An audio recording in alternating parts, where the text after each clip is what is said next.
आज हाँ, आज का हमारा टॉपिक है कॉटी। कॉटी का फुल फॉर्म क्या है? First line, first line.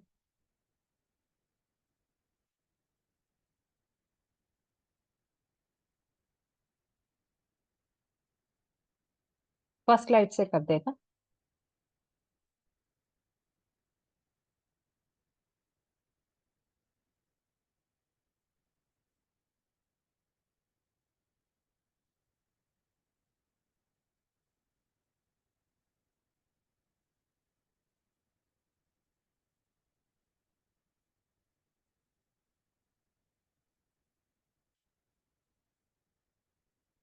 Okay, तो शुरू करें। तो आज का टॉपिक है हमारा एक बहुत ही important hospital acquired infection, HAI। वो है catheter associated urinary tract infection. इसको हम कॉमनली क्या कॉटी करके बोलते हैं। तो ये कॉटी होता क्या है, इसका डेफिनेशन क्या है, और इसके बारे में हम ब्रीफली डिस्कस करेंगे। क्योंकि जितने भी हॉस्पिटल एक्वायर्ड इन्फेक्शंस हैं, मतलब जो पेशेंट्स हॉस्पिटलाइज्ड होते हैं और उनमें जो इन्फेक्शन होता है, जो जितने भी हॉस्पिटल एक्वायर्ड इन्फेक्शंस है, उनमें से सबसे कॉमन जो इन्फेक्शन है वो है कॉटी। Next slide. तो कॉटी का डेफिनेशन क्या है? ये क्या है? ये UTI, UTI is a urinary tract infection. जो यूरिनरी ट्रैक्ट इन्फेक्शन कैथेटराइज्ड पेशेंट्स में होता है उसको कॉटी बोलते हैं। और वो कब बोलेंगे कॉटी? उसके लिए पेशेंट को कैथेटर शुड बी देयर पर 48 hours before the onset of UTI. मतलब जब पेशेंट को यूटीआई के सिम्टम शुरू होते हैं उसके एटलीस्ट 2 दिन पहले से उसको कैथेटर डला हुआ होना चाहिए। अगर कैथेटर निकाल दिया हो तो कम से कम कैथेटर निकालने के 1 दिन बाद तक आप उसको कॉटी में, कॉटी के डेफिनेशन के अंदर लेंगे। तो ये टाइम फ्रेम बहुत इंपॉर्टेंट है। मतलब कैथेटर डालने के 2 दिन बाद सिम्टम्स डेवलप करना, या कैथेटर निकालने के 1 दिन बाद जो सिम्टम्स होते हैं उसको हम कॉटी के अंदर, वो टाइम फ्रेम को कॉटी के अंदर लेंगे। Next slide. तो एक तो कॉटी का criteria as per the CDC guidelines satisfy होने के लिए 3 क्राइटेरिया बहुत जरूरी है। सबसे पहला होता है डिवाइस क्राइटेरिया। इसका मतलब है कि जो कैथेटर का क्राइटेरिया, कब डाला, कैथेटर डिवाइस क्राइटेरिया जो जो हमने अभी डिस्कस किया, कब कैथेटर डाला है। मोर देन 2 कैलेंडर डेज, मतलब पेशेंट आया है, उसको कैथेटर डाला है, कैथेटर डाल के 2 दिन हो गए हैं और उसको यूटीआई के सिम्टम्स डेवलप हुए हैं। इसके साथ साथ अगर कैथेटर 10 दिन तक रहा तो इस बीच में कभी भी वो कॉटी इन्फेक्शन होगा तो कॉटी के अंदर आएगा। और मान लो 10 दिन के बाद उसको कैथेटर निकाल दिया, कैथेटर निकालने के 1 दिन बाद तक भी अगर पेशेंट को यूरिनरी ट्रैक्ट इन्फेक्शन के सिम्टम्स हो तो उसको कॉटी बोलते हैं। ये हुआ डिवाइस क्राइटेरिया जो बहुत जरूरी है कि पेशेंट का कैथेटराइज्ड होना। नेक्स्ट होता है क्लिनिकल क्राइटेरिया। मतलब पेशेंट्स को क्या क्लिनिकल सिम्टम्स हैं। सिम्टम्स में फीवर हो सकता है, वो ब्लैडर के ऊपर टेंडरनेस हो सकता है, और कैथेटराइज है तो अर्जेंसी, फ्रीक्वेंसी, डिस्यूरिया नहीं समझ आता है। पर अगर कैथेटर निकालने के बाद अगर ये सिम्टम्स डेवलप हो तो ये भी क्लिनिकल क्राइटेरिया के अंदर आते हैं। नेक्स्ट है कल्चर क्राइटेरिया। जब पेशेंट को यूटीआई के सिम्टम्स होते हैं, आपने यूरिन का कल्चर किया और यूरिन के कल्चर में सिग्निफिकेंट ग्रोथ ऑफ बैक्टीरिया का हुआ है, तो ये भी कॉटी के अंदर एक क्राइटेरिया होगा। सो कॉटी के अंदर 3 क्राइटेरिया इंपॉर्टेंट है। डिवाइस क्राइटेरिया, मतलब कैथेटर कब डाला, कब निकाला, और यूटीआई कब हुआ। क्लिनिकल क्राइटेरिया, पेशेंट को जो क्लिनिकल सिम्टम्स हैं जो आए हैं वो। और तीसरा है कल्चर पॉजिटिव, यूरिन कल्चर में positive growth of bacteria. Next slide. और साइंस एंड सिम्टम्स, जैसे मैंने कहा क्लिनिकल क्राइटेरिया में 1 और मोर, इतने सारे साइंस एंड सिम्टम है, इसमें एक भी सिम्टम होने से भी वो सिम्टम, वो कॉटी के अंदर लिया जा सकता है। पेशेंट को फीवर हो सकता है, राइगर्स या चिल्स हो सकते हैं, ठंड लग सकती है, या पेशेंट को कंफ्यूजन, थोड़ा सा ऑल्टर्ड सेंसोरियम हो सकता है, पेन होता है फ्लैंक में पेन होगा, ब्लैडर के ऊपर पेन होगा, या फॉल इन ब्लड प्रेशर हो सकता है। There could be swelling, tenderness of the testis और द प्रोस्टेट, या पस डिस्चार्ज, कैथेटर के आसपास कोई पस डिस्चार्ज। ये सारे जो सिम्टम्स, इसमें से कोई भी एक सिम्टम भी होने से we can take it under the clinical criteria of CAUTI. Next slide, next slide please. तो ये एमएचएसएन ने एक डेफिनेशन दिया है कॉटी का, जो जानना बहुत जरूरी है। दो टाइप ऑफ, एक तो सबसे पहले डिवाइस क्राइटेरिया पूरा होना है। डिवाइस क्राइटेरिया पूरा होने के, अगर डिवाइस क्राइटेरिया पूरा हुआ है, अगर डिवाइस क्राइटेरिया पूरा हुआ है तो सबसे पहले हम ये डिवाइस के बारे में थोड़ा सा जानते हैं। What is an indwelling urinary catheter? Urinary catheter से आप क्या समझते हो? ये ये एक ड्रेनेज ट्यूब है जो यूरेथ्रा के थ्रू ब्लैडर के अंदर डाला जाता है, और एक बैग नीचे कनेक्ट होता है। तो इसको बोलते हैं हम यूरिनरी कैथेटर। मतलब it is a tube that is pass through the urethra into the bladder, and it is connected to a urinary bag जिसमें यूरिन कलेक्ट हो सकता है। एंड इसको हम बोलते हैं इनड्वेलिंग यूरिनरी कैथेटर। क्योंकि और अगर ये कैथेटर, जैसे मैंने कहा, it should be in place for more than 2 consecutive days, and it was present or any portion of the calendar day on the date of the event, or removed a day before the date of the event. Date of the event मतलब जो सबसे पहला symptom UTI का जो होता है उसको बोलते हैं डेट ऑफ इवेंट। मान लो सबसे पहला सिम्टम होगा पेशेंट का फीवर आना, या पेशेंट का यूरिन कल्चर पॉजिटिव आना। जो सबसे पहले आता है उसको हम बोलते हैं डेट ऑफ इवेंट। और डेट ऑफ इवेंट मान लो आज है, तो उसका 2 दिन पहले उसका कैथेटर होना चाहिए, या अगर आज है तो 1 दिन पहले वो कैथेटर निकाला जाना चाहिए। तो सबसे पहले आप देखोगे कि कैथेटर डाला है और इसका ये क्राइटेरिया पूरा हुआ है। देन आप देखोगे कि पेशेंट को सिम्टम्स, क्लिनिकल सिम्टम्स है या नहीं। जैसे मैंने कहा, फीवर हो गया, सुप्राप्यूबिक पेन हो गया, चिल्स हो गए, रैगर हो गया, ब्लड काउंट्स बढ़े हुए हैं। तो ये कोई भी क्लिनिकल सिम्टम्स आप देखोगे, अगर इन सब का जवाब यस है तो इसको हम बोलते हैं symptomatic catheter associated urinary tract infection. अगर ये कैथेटर का क्राइटेरिया बैठता है पर पेशेंट को क्लिनिकल सिम्टम्स नहीं होते हैं तब भी, और इसका यूरिन कल्चर में ग्रोथ आती है, तो हम इसको बोलते हैं एसिम्प्टोमेटिक यूरिनरी ट्रैक्ट इन्फेक्शन। और अगर पेशेंट का कैथेटर है पर कोई सिम्टम्स नहीं है और यूरिन कल्चर में ग्रोथ नहीं है, तो इसको कॉटी नहीं बोलते हैं। तो this is the definition of कॉटी। और इसके अलावा आपको जानना चाहिए एक infection window period. Infection window period 7 दिन का होता है। जो भी होता है डेट ऑफ इवेंट, उसके 3 दिन पहले और 3 दिन बाद, मतलब टोटल 7 डेज का जो टाइम फ्रेम होता है, ये नीचे ये स्लाइड में दिया है। जो जो ये नीचे ये मतलब डेट ऑफ इवेंट, मान लो आज के दिन कल्चर पॉजिटिव आया है, तो आज के 3 दिन पहले और 3 दिन बाद, ये 1 वीक टाइम पीरियड जो होता है उसको इन्फेक्शन विंडो पीरियड बोलते हैं। इस 1 वीक में अगर कोई भी सिम्टम्स आए तो वो कॉटी डेफिनेशन के अंदर आएगा।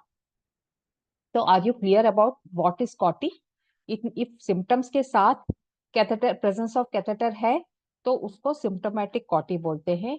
अगर कैथेटर प्रेजेंस है पर सिम्टम्स नहीं है पर कल्चर पॉजिटिव है, तो उसको एसिम्टोमेटिक कॉटी बोलते हैं। अगर सिम्टम्स में नहीं है और कल्चर ग्रोथ नहीं है, तो it does not come under कॉटी। Okay, next slide,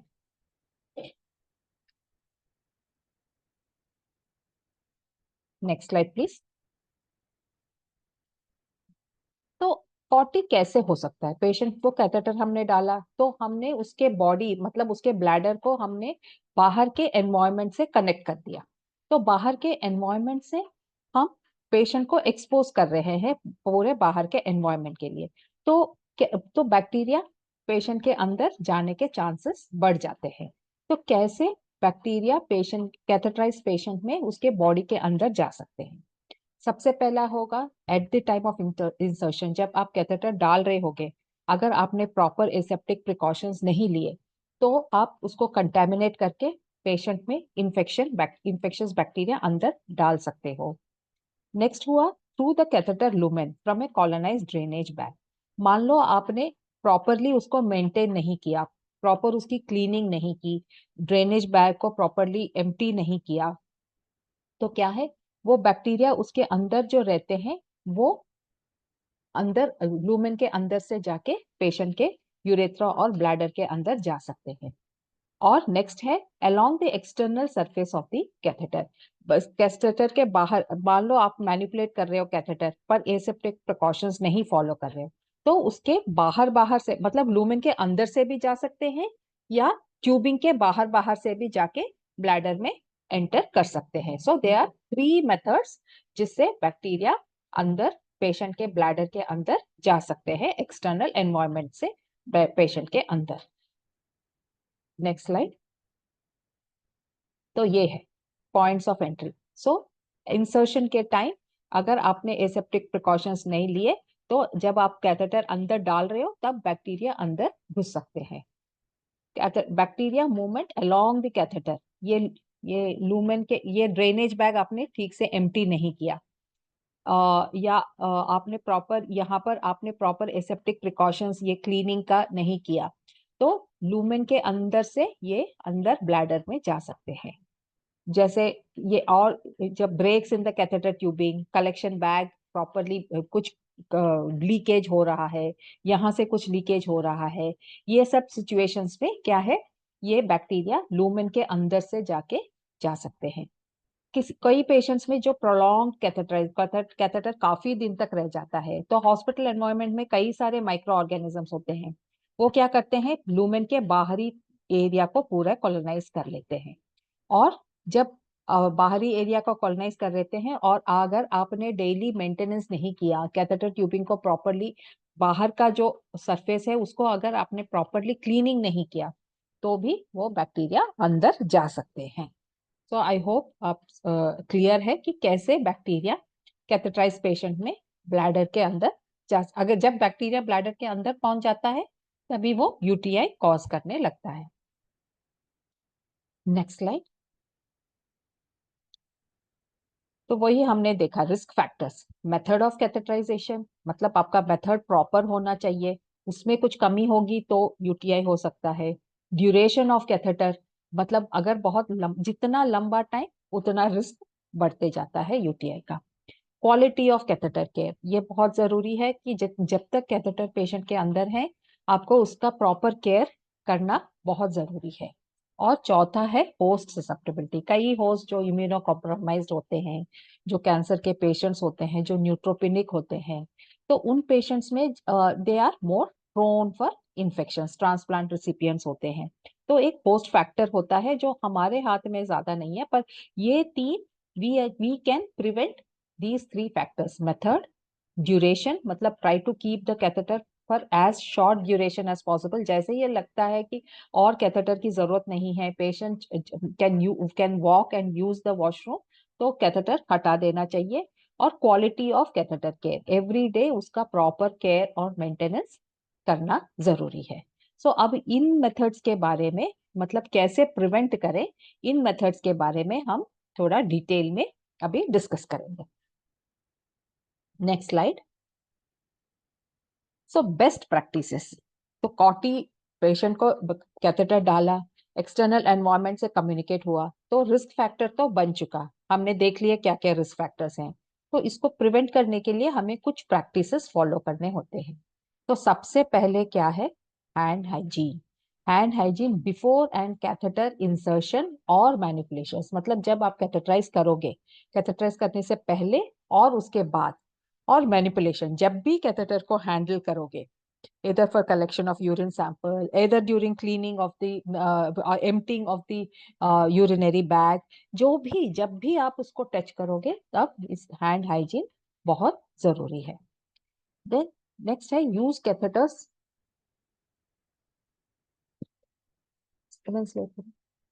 use catheters only when necessary. So catheter कब डालना है, जब बहुत जरूरी है तभी डालना है। Try to avoid use of catheter as much as possible. Assess catheter use at least daily and remove as soon as possible. तो एवरी डे मॉनिटर करना है कि इस पेशेंट को अभी कैथेटर अभी भी जरूरत है या नहीं।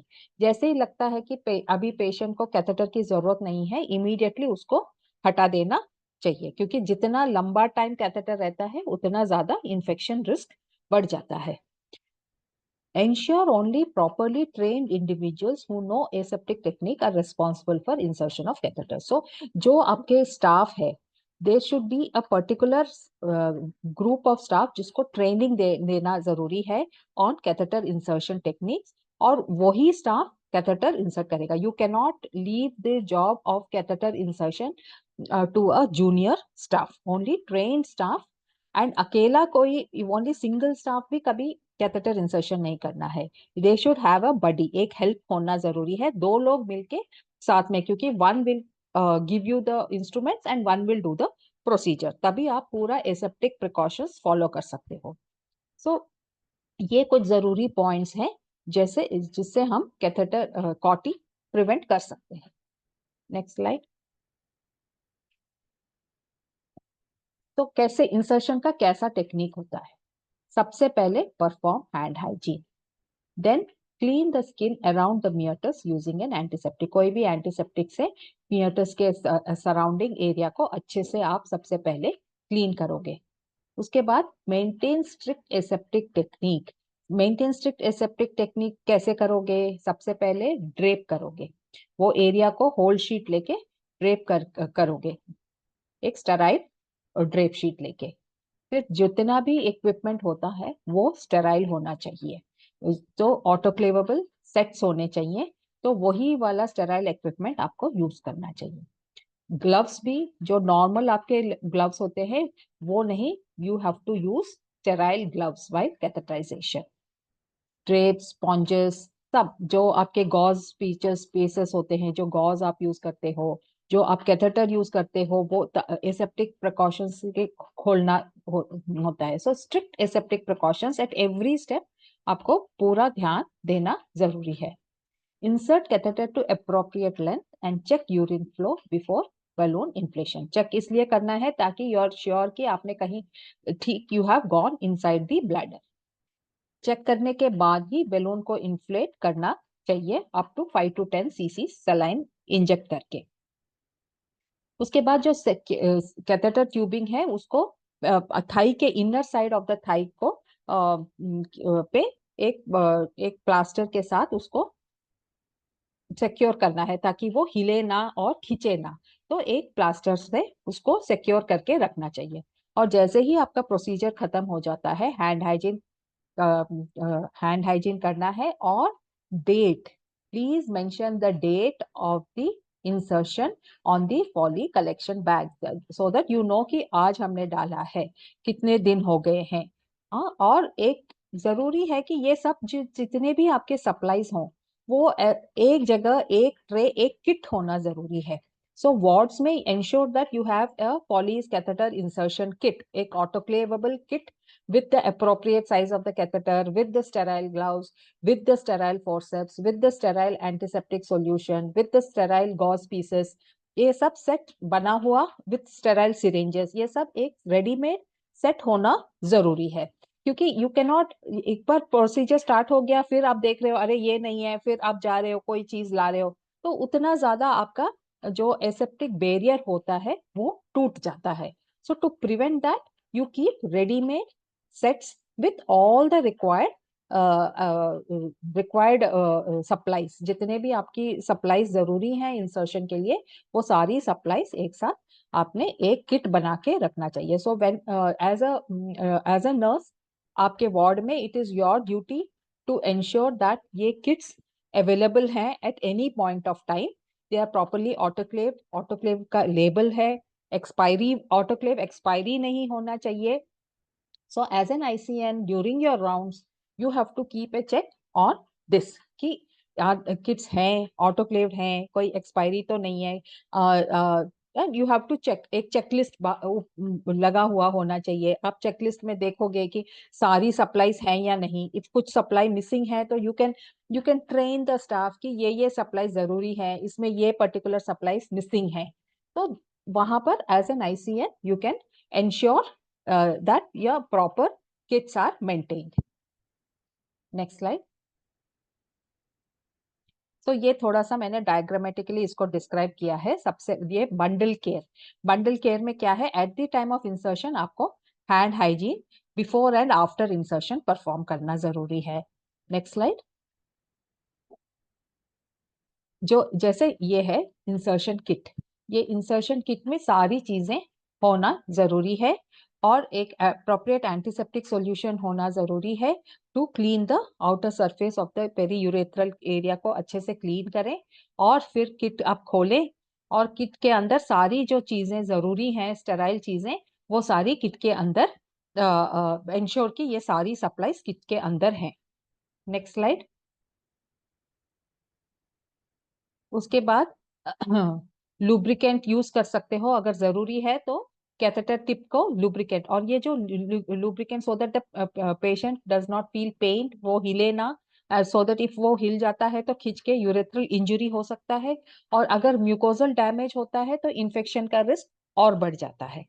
और आइडियली जो आप जेली यूज करोगे, लिग्नोकेन जेली, बेटर कि हर एक पेशेंट के लिए एक अलग ही यूज हो. कॉमन वाला कोई भी जेली ना यूज करें, क्योंकि एक पेशेंट से दूसरे पेशेंट से सेम जेली यूज करने से वो क्रॉस कंटेमिनेशन होने के चांसेस ज्यादा हैं. तो try and get a small pouch of lignocaine jelly, one time use. Her patient के लिए एक अलग छोटा सा जेली पैकेट आप मंगा के रख सकते हो. ये भी आप किट के अंदर डाल के रख सकते हैं. Next line. फिर सिक्योरमेंट, जैसे मैंने कहा आपने इंसर्ट कर दिया, और टू प्रिवेंट ये ट्यूबिंग हिलने से या खींचने से प्रिवेंट करने के लिए उसको एक टेप के साथ इसको अच्छे से inner side of the thigh पे आप इसको सिक्योर करके रख सकते हो. नेक्स्ट. सो ये हुए हैं, these are some of the steps how you have to do the catheter insertion. उसके बाद एक बार आपने कैथेटर डाल दिया तो आपका अभी आ जाता है मेंटेनेंस. कैथेटर को एसेप्टिक प्रिकॉशंस के साथ जितने दिन, मान लो वो 5 दिन, 6 दिन, 7 दिन, 10 दिन, जितने भी certain conditions of a patients में प्रोलॉन्ग कैथेटराइजेशन की भी जरूरत पड़ सकती है. So you have to maintain the aseptic conditions throughout the duration of the catheter catheterization. So सबसे पहले क्या है, you have to see that the catheter and the collection tube are free from kinks, twist and loops. मतलब कहीं मुड़ा हुआ ना हो. कई बार पेशेंट के अंदर वो ट्यूब मुड़ के दब जाता है, पेशेंट इधर उधर करवट लेता है तो वो खींच जाता है. तो ये इसका ध्यान रखना चाहिए कि वो हमेशा हर वक्त ये ट्यूबिंग स्ट्रेट ही हो. Then place the collection bag below the level of the bladder at all times. Below the level of the bladder का मतलब ये है कि अगर पेशेंट का ब्लैडर ये है तो जो आपका कलेक्शन बैग है वो आपके हेड एंड पे नहीं होना चाहिए. It has to be towards the foot end of the bed. Head end पे क्या है, फिर रिगर्जिटेशन उल्टे डायरेक्शन में फ्लो हो जाएगा, और जब उल्टे डायरेक्शन में फ्लो हो जाएगा देर इज अ चांस कि यूरिनरी बैग से बैक फ्लो होके ये जो यूरिनरी बैग है यहाँ पर काफी देर से यूरिन यहाँ पर है, तो यहाँ पर बैक्टीरियल कॉलोनाइजेशन का चांस है, यहाँ पर कंटेमिनेशन का रिस्क ज्यादा है. तो अगर आपका बैग हेड एंड की तरफ है तो द उल्टे डायरेक्शन में यूरिन फ्लो होके it may enter the bladder and it there is risk of infection. तो कई बार क्या होता है, पेशेंट चल सकता है, patient has gone to the washroom या पेशेंट के अटेंडर उसको ले गए हैं वॉशरूम, फिर आके वो कहीं भी टांग देते हैं बैग को. बट आपको बहुत जरूरी है कि you have to educate the patient, you have to educate the patient attender कि हमेशा जो यूरिनरी बैग है वो ब्लैडर के लेवल के नीचे. तो मान लो आपका ब्लैडर इधर है तो ब्लैडर के लेवल के नीचे, मतलब पैर की तरफ, towards the foot end of the bed हमेशा होना चाहिए। जब भी आप राउंड्स लेते हो, you have to observe for this. और अगर बाय मिस्टेक कहीं पर हेड एंड की तरफ है, तो you have to do your hand hygiene and put the bag below the level of the bladder, foot end की तरफ आपको लाना है। नेक्स्ट इंपॉर्टेंट पॉइंट है एम्प्टी द कलेक्शन बैग। ये कलेक्शन बैग को ओवरफ्लो होने नहीं देना चाहिए। जैसे ही आप देखोगे कि वो 3/4, 3/4 फुल हो जाता है, तो यूरिन को यूरिनरी बैग को एम्प्टी करना है। और इंश्योर कि ये जब बैग एम्प्टी कर रहे हो, you are using gloves and you have done hand hygiene. Do not let the drainage spigot touch the container और द फ्लोर। तो जो आपका यूरिनरी स्पिगॉट, मतलब जो टैप एक होता है जो खोल के आप एम्प्टी कर सकते हो, जब आप ये एम्प्टी करोगे, आप इसका ध्यान रखना कि ये जो आपका बेड पैन या कोई कंटेनर जिसमें आप एम्प्टी कर रहे हो उसको टच ना करे, क्योंकि वो तो स्टेराइल नहीं है। तो उसका ध्यान देना बहुत जरूरी है। और एक और जरूरी चीज कि ये कभी भी it should not touch the floor. जमीन पे अगर टच करेगा तो फिर again risk of contamination, infection हो सकता है। सो ये हमेशा ग्राउंड लेवल से थोड़ा सा ऊपर होना है, फुट एंड की तरफ होना है। और जो एम्प्टीइंग कंटेनर होता है, जब एम्प्टी करते हो उसका ध्यान रखना कि कंटेनर, सो आपको ये जो हाउस कीपिंग, मोस्टली ये emptying and all housekeeping staff करता है। सो यहाँ पर आपको you have to train the housekeeping staff properly. आप ऑब्जर्व करोगे, आप उनका कंप्लायंस चेक करोगे, कहीं गलती नहीं कर रहे, कितना फ्रीक्वेंटली प्रॉपरली एम्प्टी कर रहे हैं। तो आपको हेल्थ हाउस कीपिंग स्टाफ को इस तरीके से आपको ट्रेन करना बहुत जरूरी है।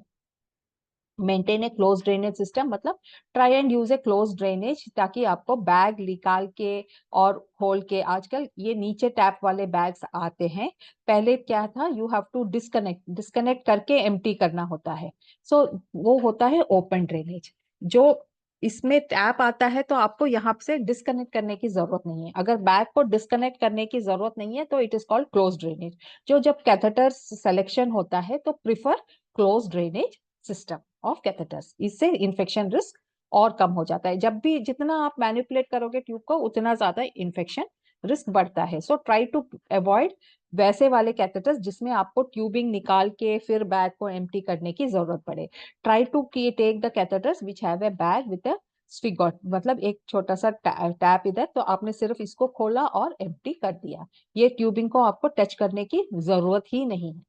तो try to prefer that. That is called a closed drainage system. Next slide. Maintenance में क्या करना है, डेली पेरिनियल केयर करना है, क्योंकि पेरिएनल रीजन में काफी सारे बैक्टीरिया होते हैं, वो कोलोनाइज रहते हैं। और सिंस पेशेंट के अंदर कैथेटर है, तो ये बैक्टीरिया, अगर वो एरिया आपने क्लीन नहीं रखा तो इन्फेक्शन, ये बैक्टीरिया अंदर जाने के चांसेस बढ़ जाते हैं। इसीलिए एवरी डे पेरिनियल केयर करना चाहिए। सोप एंड वाटर या आप सलाइन यूज कर सकते हो to clean the perineal area. और जैसे मैंने कहा, हर रोज आपको देखना है कि कितने डेज हो गए, कितने कैथेटर डेज हो गए, अननेसेसरीली लंबा टाइम तक तो नहीं चला रहे हैं, इसका ध्यान रखना जरूरी है। और डिस्कनेक्टिंग रिकनेक्टिंग कैथेटर बैग पे आपको एसेप्टिक टेक्निक्स और क्लीन द कलेक्शन ट्यूब, जब पेरियानल रीजन के साथ साथ कैथेटर का जो ट्यूबिंग है उसको भी आपको एसेप्टिक कोई भी स्पिरिट स्वैब, अल्कोहल स्वैब से क्लीन करना जरूरी है। Next slide. सो कुछ इंडिकेशंस होते हैं, ऐसा नहीं है कि पेशेंट, जो भी पेशेंट हॉस्पिटल में आता है सबको हम कैथेटराइज करते हैं, नहीं करते हैं। सो यू शुड सी, जब आप देख रहे हो कि कैथेटर जरूरी है या नहीं है, you should know what are the indications for insertion. Unnecessary insertion of catheter should be avoided. So कौन कौन से कुछ कंडीशंस हैं जो, these are the some of the important conditions, और भी हो सकते हैं, बट जो बहुत इंपॉर्टेंट कंडीशंस हैं जिसमें पेशेंट को कैथेटर की जरूरत है, वो है हॉस्पाइस केयर। मतलब जो टर्मिनल स्टेज ऑफ कैंसर में पेशेंट्स आते हैं और उनको जस्ट पैलिएटिव केयर दिया जाता है, उसको बोलते हैं हॉस्पाइस केयर। ऐसे पेशेंट्स में हम कैथेटर डाल सकते हैं। न्यूरोजेनिक ब्लैडर, जहां ब्लैडर का कंट्रोल नहीं रहता है, तो ऐसे पेशेंट्स में हम कैथेटर डाल सकते हैं। किसी किसी पेशेंट में कुछ कारण ऑब्स्ट्रक्शन या यूरिन रिटेंशन हो गया है, there is retention of urine, तो इन पेशेंट्स में आप कैथेटर डाल सकते हैं। स्टेज 3 स्टेज 4 प्रेशर अल्सर जो बेड सोर्स होते हैं, 1 और 2 नहीं, जो 3 और 4 स्टेज के प्रेशर अल्सर्स होते हैं, ऐसे पेशेंट्स में भी आप कैथेटर डाल सकते हो। सर्जिकल प्रोसीजर्स, सर्जरी से पहले डालते हैं।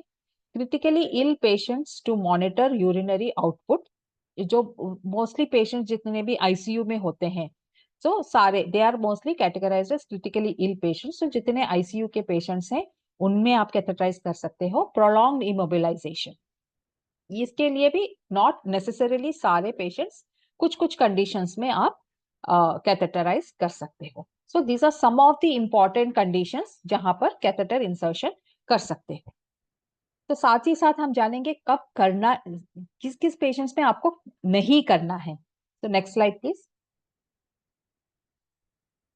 सो inappropriate nursing care of incontinent patients, just nursing care को कम करने के लिए पेशेंट को इनकंटिनेंस हो रहा है, that is not a indication for catheterization. अगर पेशेंट वॉलंटरली अवॉइड कर सकता है तो you have to avoid catheterization. Prolong post operative duration, surgery के टाइम आपने कैथेटर डाला और as early as possible catheter निकाल देना चाहिए। पोस्ट ऑपरेटिव ड्यूरेशन को कैथेटर यूज जितना कम हो सके उतना कम रखना बहुत जरूरी है। जैसे ओल्ड एज पेशेंट्स हैं, वो चल नहीं पा रहे हैं, या कोई फ्रैक्चर का पेशेंट है, जस्ट बिकॉज वो चल नहीं पा रहा है, you should use other means. Catheter avoid करना है और अदर मीन्स आप कर सकते हो। अदर मीन्स जैसे, नेक्स्ट स्लाइड। अदर मीन्स जैसे आप intermittent catheterization like condom catheter वो यूज कर सकते हो, बेड पैन यूज कर सकते हो, you can use diapers use कर सकते हो पेशेंट्स में। तो these are the alternatives to catheter, diaper use, bedpan use, condom catheterization. और अगर बहुत लंबे टाइम तक पेशेंट को कैथेटर डालना है तो you can use a silicone catheter. Silicone catheter can be kept up to 3 months। तो कुछ जैसे मैंने कहा, जैसे जो कंडीशंस मैंने दिए हैं सबसे पहले, उनमें आपका प्रोलॉन्ग ड्यूरेशन जरूरी है तो you can use a silicone catheter. Next slide. सबसे ज्यादा रिस्क यूरिनरी ट्रैक्ट इंफेक्शन का कैथेटराइज पेशेंट में कब होता है? जब आप कैथेटर को मैनिपुलेट करते हो। और जब मैनिपुलेशन मैक्सिमम तब होता है जब आपको यूरिन कल्चर के लिए सैंपल कलेक्ट करना होता है। तो ये how to collect the sample of urine from a catheterised patient, ये बहुत जरूरी है। तो इसको कई जो आजकल के नए कैथेटर्स आए हैं उनमें सैंपलिंग पोर्ट रहता है। तो सैंपलिंग पोर्ट के ऊपर आपने क्लैंप किया, फिर आपने अच्छे से अल्कोहल स्वॉब या क्लोरहेक्सिडीन वाले स्वॉब के साथ अच्छे से ट्यूबिंग को क्लीन किया, फिर ड्राई होने के लिए अलाउ किया। और ये सब आपको करना है स्टेराइल ग्लव्स पहन के। फिर आपने पोर्ट को से आपने सैंपल ड्रॉ किया और अनक्लैंप किया। मान लो सैंपलिंग पॉइंट नहीं है पोर्ट में, तो आपको ट्यूब डिस्कनेक्ट करना है। तो आप सबसे पहले क्लैंप करोगे, क्लैंप नहीं करोगे तो यूरिन ओवरफ्लो हो जाएगा। तो आप यूरिन को आप उसको जो फॉलिस का जो वाई शेप्ड है वहां पर आप क्लैंप करोगे, अच्छे से ट्यूबिंग को क्लीन करोगे। फिर आप वो जो फॉलिस का वाई शेप्ड पार्ट है उसके अंदर आपने स्टेराइल सिरिंज, आप नीडल हटा के जो सिरिंज का नॉब है, नोजल है, उसको उसके अंदर डालोगे। फिर स्लोली आप अनक्लैंप करके यूरिन कलेक्ट करके, फिर क्लैंप करके, फिर यूरिन को स्टेराइल कंटेनर में ट्रांसफर करोगे।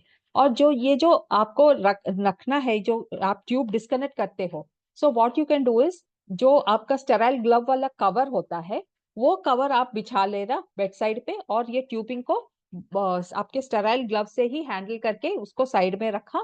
फिर जैसे यूरिन कलेक्शन हो गया आपने इसको फिर से रिकनेक्ट कर दिया। सो ये बहुत कम से कम 5-10 मिनट लगा के आराम से कलेक्ट करने वाला प्रोसीजर होता है। पर मोस्टली हम क्या देखते हैं कि नर्सिंग स्टाफ हमेशा क्राइसिस रहती है, शॉर्टेज ऑफ स्टाफ रहती है, और जल्दबाजी में रहते हैं। तो जब भी जल्दबाजी में रहते हैं ये शॉर्टकट्स हो जाते हैं। तो जितने आपने शॉर्टकट्स लेते हो उतना ज्यादा रिस्क बढ़ जाता है।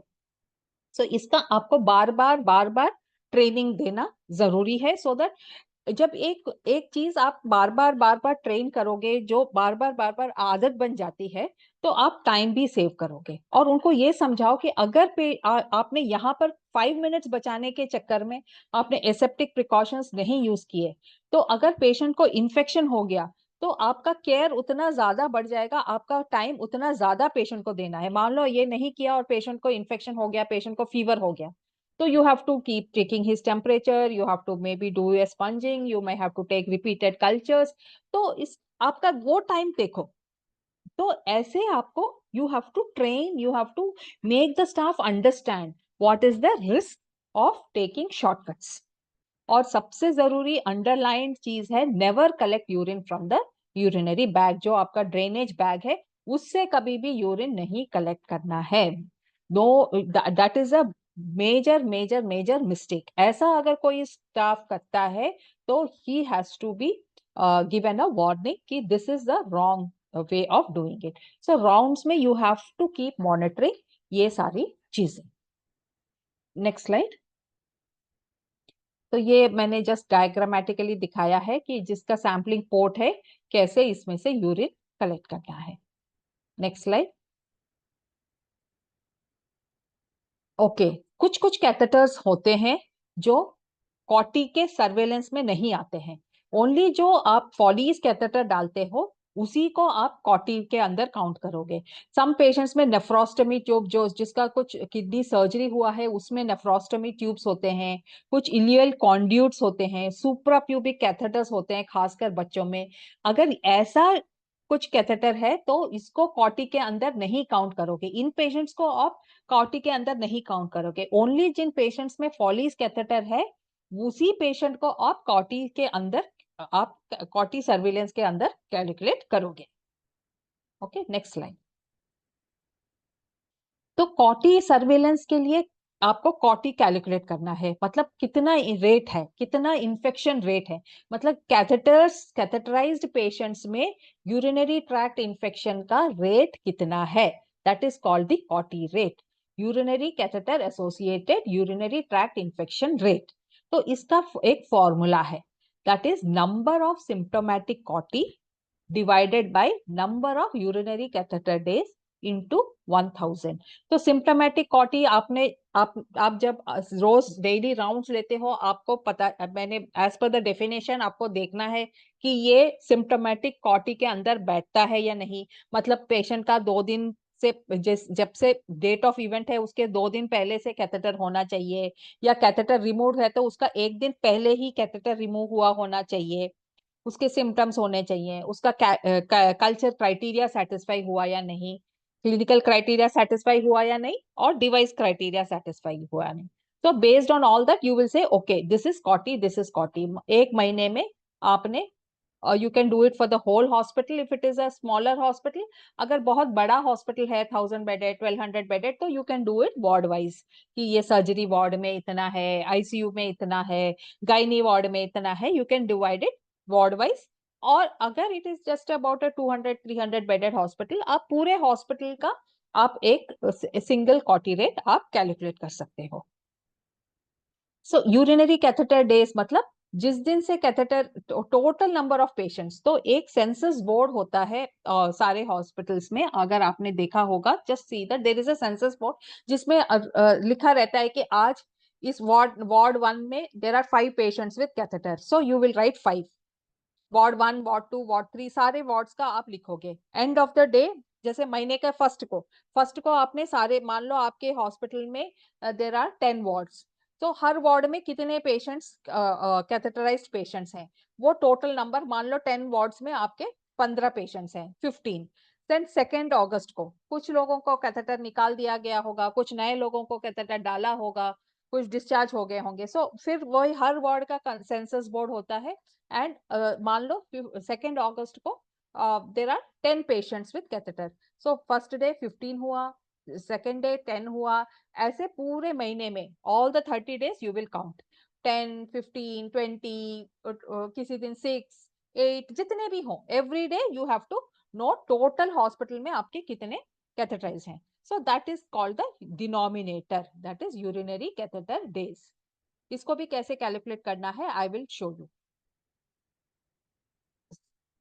into 1000, that is called the COTY rate. This formula आपको याद रखना जरूरी है. Symptomatic COTY divided by number of symptomatic COTY divided by number of urinary catheter days into 100. Generally ये हम rate every month करते हैं. अगर बहुत छोटा नर्सिंग होम हो या हॉस्पिटल हो, then probably you can do it once in 3 months, but better to do it every month so that आप intervention और corrective actions आप properly ले सकते हो. So ideally try and do this COTY rate every month. Monthly आपका COTY rate calculate होना जरूरी है. Next slide. So catheter days कैसे calculate करते हैं? मान लो एक पेशेंट आया है, उसका मार्च 31 को हॉस्पिटल डे 3, मतलब उसका तीसरा दिन है हॉस्पिटल में, और जैसे ही वो पेशेंट आया है उसको कैथेटराइज कर दिया, तो ये डे 3 हो गया. डे 4, डे 5, तो 5 दिन. सो यूरिनरी कैथेटर डेज 5 हो गया. तो डॉक्टर को लगा होगा कि नहीं, बहुत दिन हो गए इसको, 5 डेज हो गए कैथेटर को, हम इसका कैथेटर चेंज करके नया कैथेटर डालेंगे. तो अप्रैल 3 को क्या किया, वो कैथेटर, पहला वाला कैथेटर हटाया और उसी दिन उसने दूसरा कैथेटर डाल दिया.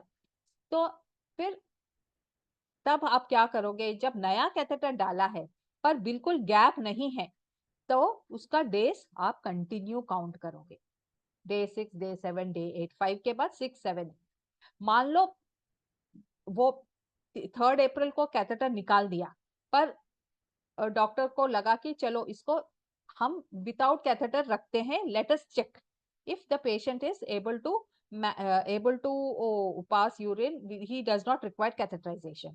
तो आपने डे 5 डेज कैलकुलेट किया, फिर नो कैथेटर, बीच में अगर एक दिन का गैप आया और नया कैथेटर डाला, तो फिर आप डे 1, डे 2 के कैलकुलेट करोगे. सो यू हैव अंडरस्टूड.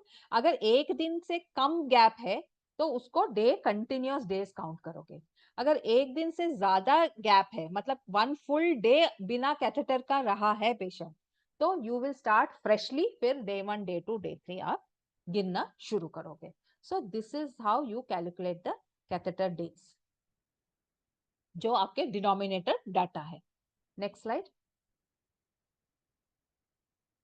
तो यहाँ पर जो जितना मैंने अभी बताया है, हाउ टू, आप आपने सबसे पहले तो बहुत जरूरी चीजें एज एन आईसीएन क्या है, आपको डेफिनेशन पता होना चाहिए. अगर डेफिनेशन पता होगा तो आपको पता चलेगा कि ये कॉटी है या नहीं है.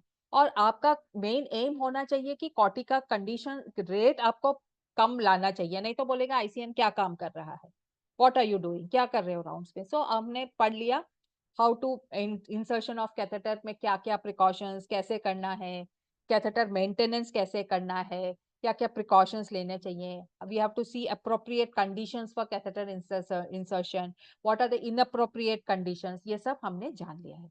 फिर अभी हमने कैथेटर रेट हम कैलकुलेट करेंगे हर महीने. तो इसके लिए मैं एक केस एग्जांपल से आपको एक बार और इसको समझाना चाहती हूँ. जैसे, ये ध्यान से सुनना सब लोग, आई होप समझ आ रहा है सबको. केस को ध्यान से सुनना.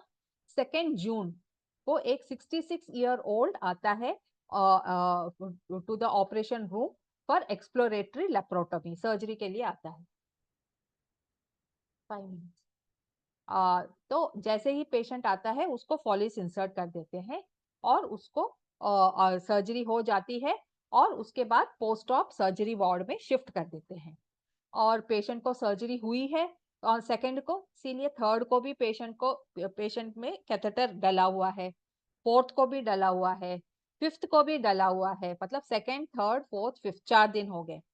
चौथे दिन पेशेंट को फीवर होने लगता है, उसको पेन, बैक पेन होने लगता है, उसका डब्ल्यूबीसी काउंट बढ़ा हुआ, टीएलसी बढ़ के आया है, और उसके यूरिन में भी स्मेल आ रही है, और doctor during the rounds will say कि इसको यूरिन कल्चर भेजो.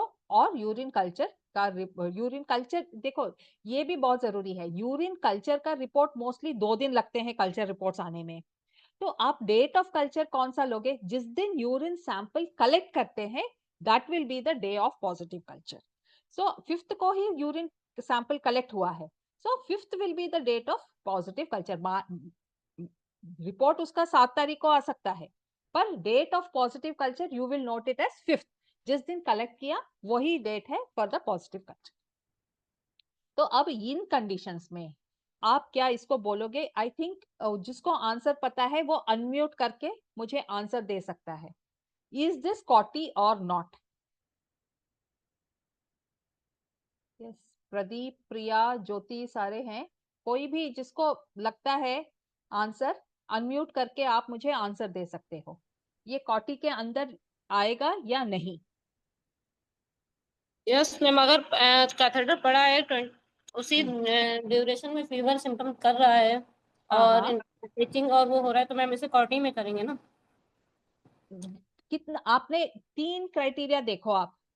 सबसे पहले डिवाइस क्राइटेरिया. डिवाइस क्राइटेरिया आप देखो कि पेशेंट को जिस दिन सिम्टम्स आए हैं उसके 2 दिन पहले कैथेटर था या नहीं था? Yes ma'am. था ना. सेकंड को ही कैथेटर पड़ गया और सिम्टम्स उसके आए हैं 5th को, so it is more than 2 days. सो आपका डिवाइस क्राइटेरिया सेटिस्फाई हो गया. फिर नेक्स्ट आया उसका क्लिनिकल क्राइटेरिया. क्लिनिकल क्राइटेरिया भी सेटिस्फाई हुआ है ना, पेशेंट को सिम्टम्स है. ठीक है. और नेक्स्ट आता है कौन सा क्राइटेरिया? कल्चर. कल्चर. तो कल्चर भी पॉजिटिव है. ठीक है. That is why it is कॉटी. ये सब कॉटी. हुआ. हाँ. तो इसका डेट ऑफ इवेंट क्या है? डेट ऑफ इवेंट मतलब जो सबसे पहला सिम्टम आता है इन द इन्फेक्शन विंडो पीरियड. तो ये 2 चीजें आपको पता होना बहुत जरूरी है, इन्फेक्शन विंडो पीरियड और डेट ऑफ इवेंट. इसमें infection window period, date of event. Date of event आपका सारे इवेंट्स 5 तारीख को हुए हैं ना. 5 तारीख को पेशेंट को फीवर आ गया, और यूरिन यूरिन कल्चर भी आपने ले लिया. तो 5 तारीख is the date of event. तो और इसका डेट ऑफ इवेंट के 3 दिन पहले या 3 दिन बाद का होता है इन्फेक्शन विंडो पीरियड. तो 3 दिन पहले मतलब 4, 3, 2 ये. और 3 दिन बाद मतलब 6, 7, 8. सो 2 June is the infection window period. 2 जून से 8 जून में आपके इन्फेक्शन विंडो पीरियड में जो सिम्टम्स डेवलप होते हैं वो सब कॉटी के अंदर आ सकते हैं. मतलब कई बार ऐसा होता है ना कि पेशेंट को कोई सिम्टम नहीं होगा पर यूरिन कल्चर, डॉक्टर को लग गया है कि थोड़ा सा क्लाउडी है यूरिन, उसका कल्चर भेजो. तो 5th को इसको पेशेंट को ये सिम्टम्स नहीं आए, सिर्फ यूरिन कल्चर किया, तो भी देन द यूरिन कल्चर जिस दिन लिया that will be the date of event. कई बार ऐसा होता है कि पेशेंट को 3 तारीख 4 तारीख से मान लो फीवर आ रहा है और आपने कल्चर नहीं भेजा, डॉक्टर को लगा 1-2 दिन देख लेते हैं, और फिर 2 दिन बाद कल्चर लिया है, पर सबसे पहले क्या आया, पेशेंट को फीवर आया. तो जिस दिन फीवर आया वो हो जाएगा आपका डेट ऑफ इवेंट. मतलब जो सबसे पहले जो आता है, किसी किसी पेशेंट में सबसे पहले फीवर आ सकता है, किसी किसी पेशेंट में सबसे पहले यूरिन कल्चर में ग्रोथ आ सकता है. So you have to see what is the first event in the infection window period. जो इवेंट हुआ सबसे पहले, फिर उसका 3 दिन आगे 3 दिन पीछे ले लो, और जो सबसे पहला इवेंट है उसको डेट ऑफ इवेंट बोलते हैं. Understood? I hope it is clear. Yes ma'am. हाँ. और जब भी कोई भी आपने पूरा डाटा कलेक्ट कर लिया मंथली राउंड्स के बाद, और आपको यू हैव टू चेक ये कॉटी के अंदर है या नहीं है, तो सबसे पहले आप डिवाइस क्राइटेरिया अप्लाई करोगे. सबसे पहले देखोगे कि ये पेशेंट के एडमिशन के 48 आवर्स बाद या कैथेटर डालने के 48 आवर्स बाद ही ये हुआ है, या अगर आज कैथेटर निकाला है 1 day after the removal of the catheter. तो सबसे पहले वो टाइम फ्रेम आप सेट कर लो. फिर नेक्स्ट में आप जाओ कि पेशेंट को क्लिनिकल फीचर्स क्या हुए हैं. फिर नेक्स्ट आप देखो कि उसको कल्चर ग्रोथ आया है नहीं. अगर पेशेंट को क्लिनिकल कंडीशन नहीं है और कल्चर ग्रोथ नहीं है, then it is not CAUTI the culture. हाँ. सो ये एक एक क्राइटेरिया आप अप्लाई करके, मान लो आपने सारे India, there are some 50 patients with catheter पूरे महीने में, उसमें से 1 or 2 every patient you have to apply all these criteria. So how do you, सबसे पहला स्क्रीनिंग आप ले लोगे टाइम वाला, फिर नेक्स्ट क्राइटेरिया आप ले लोगे कल्चर वाला, फिर आप नेक्स्ट क्राइटेरिया आप ले लोगे क्लिनिकल वाला. अगर क्लिनिकल सिम्टम्स हैं with culture positivity it is symptomatic कॉटी. if it is no symptoms but culture positive then it is asymptomatic coti. But if there is no growth, no symptoms, then it is not coti. So ऐसे आप filter out करके you will try and you will calculate your COTI rate. I hope it is clear. Yes, ma'am. Next slide. So ये bundle care. So ये जो आपको रोज rounds करोगे, unless you have a bundle checklist, आप हवा में बात कर नहीं सकते हो. You have to have something, एक रिकॉर्ड, एक डॉक्यूमेंट होना बहुत जरूरी है. सो आपका ये ध्यान रखना है कि they should be no CAUTI. Bundle care में एक बंडल केयर चेकलिस्ट बनाते हैं जिसमें आपने नीड फॉर कैथेटर एसेस किया नहीं किया, पेशेंट कंसेंट लिया नहीं लिया, जिसने इंसर्ट किया वो कॉम्पिटेंट है, वो ट्रेन्ड है कैथेटर इंसर्शन में. A is for asepsis, maintenance of asepsis. U is maintaining unobstructed flow, मतलब ट्यूब ट्विस्टेड नहीं है, कहीं मुड़ा हुआ नहीं है, कुछ क्रैक नहीं है. और इन्फेक्शन रिस्क, मतलब जो भी आप कलेक्ट कर रहे हो urine, it should be done under aseptic precautions. So you have to no CAUTI. ये एक NOCAUTI, इसका आप ये ऐसे ध्यान रखना है. तो नेक्स्ट स्लाइड. तो जितने भी पेशेंट्स में कैथेटर डालते हो उसमें एक कॉटी बंडल चेकलिस्ट लगा हुआ होना चाहिए पेशेंट के केस फाइल में. और ये बंडल चेकलिस्ट एवरी डे इसको भर, it has to be filled. तो as an ICN you have to check कि ये सारा, ये एक एग्जांपल है बंडल चेकलिस्ट का, कॉटी बंडल का. ये हम फिर से एम्फसाइज करेंगे जब एक और क्लास भी होगा आपका ऑन बंडल चेकलिस्ट, तो उसके इसका और डिटेल में हम बात करेंगे. पर जैसे जितने मैंने पॉइंट्स बताए हैं ना, इंसर्शन के टाइम आपने प्रॉपर कैथेटर सेलेक्ट किया, इंडिकेशन है, एसेप्टिक प्रिकॉशंस किसने किया, ये सारे डिटेल्स इंसर्शन के टाइम में. फिर मेंटेनेंस के टाइम में every day you have to see the maintenance की प्रॉपर क्लीनिंग हो रही है, एसेप्टिक टेक्निक्स प्रॉपरली फॉलो हो रहे हैं, बैग एम्प्टी हो रहा है. सो ये all this points you have to mention. Morning, evening, night, हर शिफ्ट में you have to check this. And at the end of the day even the ICN का सिग्नेचर होना जरूरी है, और जो स्टाफ पेशेंट को हैंडल करता है उसका सिग्नेचर होना जरूरी है. तो इसका आपको, इसका कंप्लायंस आपको देखना जरूरी है कि ये फिल हो रहा है या नहीं हो रहा है. ऐसा नहीं कि करा नहीं और टिक टिक मार दिया. You have to carefully check कि ये, अगर ये बंडल चेकलिस्ट है तो आपका मॉनिटरिंग और आसान हो जाएगा. तो ये बंडल चेकलिस्ट के बारे में हम दोबारा और डिटेल पे हम बात करेंगे in the subsequent class. Next slide. So वही है कंक्लूजन. सबसे कॉमन है अपना HI में कॉटी, और इसका प्रिवेंट करना बहुत इजी है.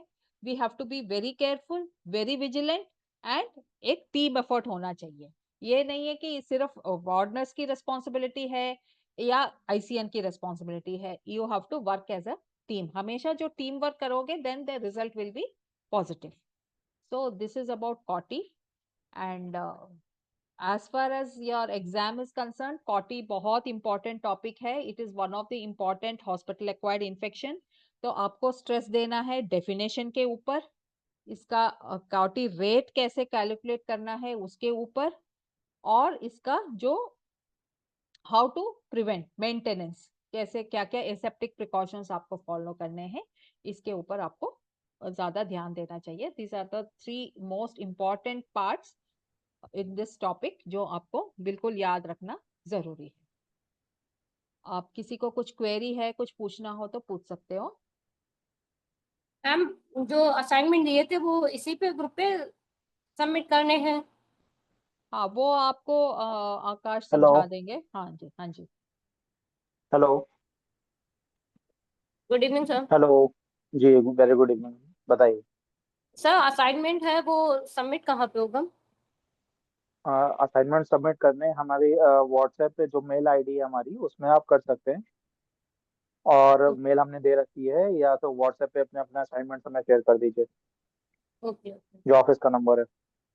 Okay sir. ठीक है. There are 2 ways to submit the okay. Assignments. ठीक है. नहीं सर, तो मैं अभी आप, कर रेडी हूँ. आप दोनों, आप सभी के पास 2 दिन हैं. ठीक है. और ओके क्योंकि उसके बाद सभी का एक ऑफलाइन क्लास होगा फर्स्ट का, तो सभी लोग सुन लें. सभी को आना है, ज्वाइन करना है. मैं डेट्स वगैरह मैं सभी से कंसल्ट करके मैं बता दूंगा dates and time. Okay full day class होगा offline. Okay sir. Okay. Okay okay sir. Okay ma'am. Okay, thank you Aakash, thank you जी ma'am, all. Thank you, okay thank you so much ma'am. Okay, good day thank ma'am. You, good day, good day.